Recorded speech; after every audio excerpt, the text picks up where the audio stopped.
The final really important thing to note about these is that they are explicitly solvable. We can write analytical expressions for the trajectories of x, y, and z. This is trivially observable for z. We've already stated that it is a simple harmonic oscillator, and so we know exactly the form of that solution. For x and y, it's a little less obvious, but we can use any one of a number of our ODE solving tools.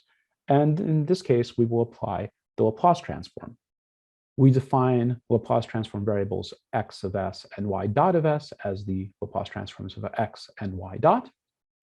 That allows us to put this set of equations into this matrix form, where the governing matrix A is given by s squared minus 3n squared, negative 2n, 2ns, and s times x dot y dot of s. And this all has to equal 0 minus the initial conditions. If we take the determinant of the governing matrix A, we will find that it has three roots, s equal to 0 and s equals to positive negative in for mean motion n. Taking the inverse transform and setting initial conditions for x, y, x dot, and y dot as x naught, x dot naught, y naught, and y dot naught, we get this set of equations, and z is our usual simple harmonics oscillator expression. You will notice that we solved this system for the case where the specific force is equal to 0. This is known as natural motion. These expressions are particularly useful in studying what happens to our object P when it is initially offset from the reference orbit point O, either by a displacement given by some x naught and or y naught, or by some initial impulse causing an initial velocity, x dot naught or y dot naught, or an offset in z naught and or z dot naught. The fact that the characteristic equation of this A matrix has three roots tells us that we have three natural modes of motion. And because two of these roots are complex conjugates, in reality, we only have two distinct modes. So let's take a look at each of these in turn. We will take the case of s equal to 0 to be mode 1. In this case, the matrix A becomes negative 3n squared, negative 2n, with the whole second row just being 0. And so that means that our x naught and y naught conditions are both completely arbitrary. X dot naught is similarly arbitrary, and often we will set this to 0. And y dot naught is the only constrained initial condition and has to be equal to negative 3n x naught over 2. So in the case where x dot naught is set to 0, our differential equations, these two expressions here, simplify to x of t is just equal to the initial x naught value for all time, and y of t is equal to negative 3/2 x naught and t plus y naught. And so what we are describing here is a linear drift in y of t. The initial condition of x of t being set to some offset x naught is that our body is initially itself on a circular orbit with a radius of r1, or whatever the same major axis of our reference orbit is, plus that displacement value x naught. And remember, the conditions for all of this is that these are small displacements. And so x naught has to be very small as compared with the magnitude of r1. What we expect in this case is the linear drift in the e theta component. We can simulate this to check this understanding. We go to this MATLAB script and we set up the case where x naught is a small offset, y naught is 0. The initial condition is given by the expression there, and then we will just animate the result.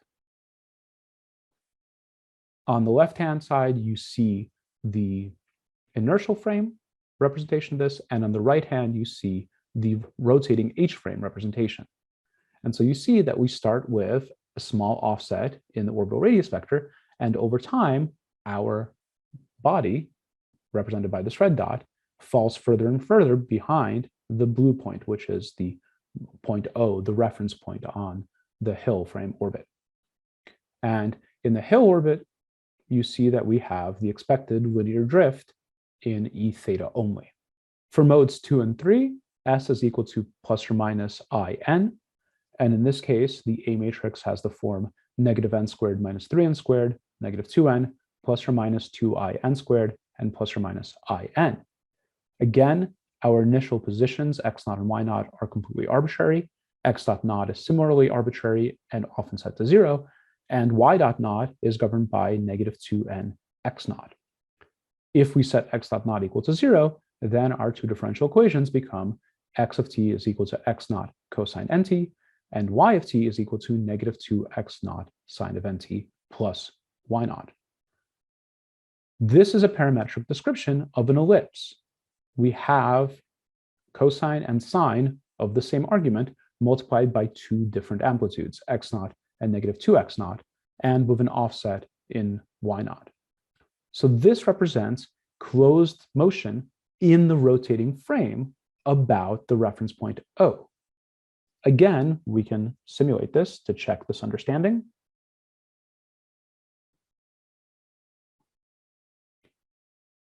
And there you have it.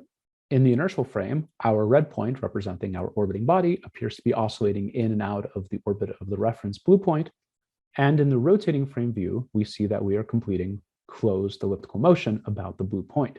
A final interesting case to consider, not given by these two natural modes, but related to them, is the case where we have 0 x naught and 0 y naught, and a very small initial y dot naught. So it's just a small impulse in the e theta direction.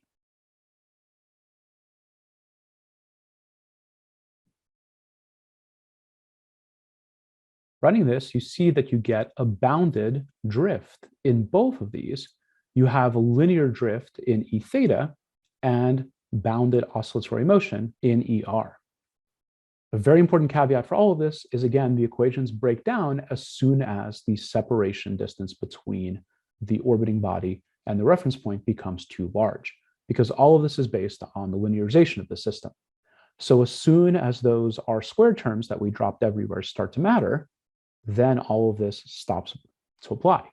However, in cases where you are thinking about proximity operations between two spacecraft, if you're thinking about docking, if you're thinking about circular flybout maneuvers, the Cohesi-Wiltshire or Euler-Hill equations describe to a very, very high degree of fidelity exactly what we observe is happening. All of this discussion so far has been in terms of natural motion, but we can still use the Cohesi-Wiltshire equations in the case where the specific force acting on our orbiting body is non-zero. These equations still apply as long as the relative displacement remains small. We can take a first cut at a very, very basic model of gas drag or atmospheric drag, and we're going to use a very simple model just to explore what these equations can tell us, of the form F is equal to negative d EY. So our gas drag has the form of a constant value d in the negative EY direction. If we plug this into our equations of motion, we will find that is y double dot plus 2n x dot is equal to negative d, and x double dot minus 2n y dot minus 3n squared x is equal to 0, where we have set all of the initial values x naught, y naught, x dot naught, and y dot naught to 0 because we're not assuming any displacement, just this constant drag force. Integrating the y double dot expression, we have y dot plus 2nx is equal to negative dt plus some constant of integration, which we will take to be 0. And for x double dot, we can assume the homogeneous solution, that is x is equal to some constant a times e to the nt plus b times e to the negative nt. And when we integrate all of this through and plug in the solutions and solve for initial conditions, we find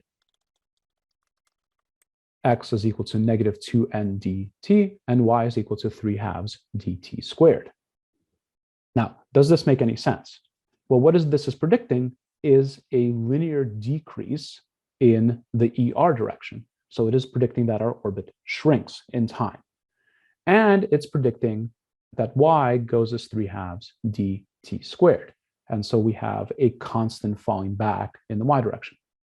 So the object accelerates forward and the altitude decreases. This is not hugely realistic in terms of the long-term behavior of atmospheric drag, but the fact that we get a solution where the orbit continuously decreases in size is consistent with what we know about how drag works. And the reason why we didn't get a very realistic set of expressions is because we didn't use a very realistic model. We, of course, have much, much better models for atmospheric drag, And these can also be applied to get a local result with the Cohesi-Wilczek equations.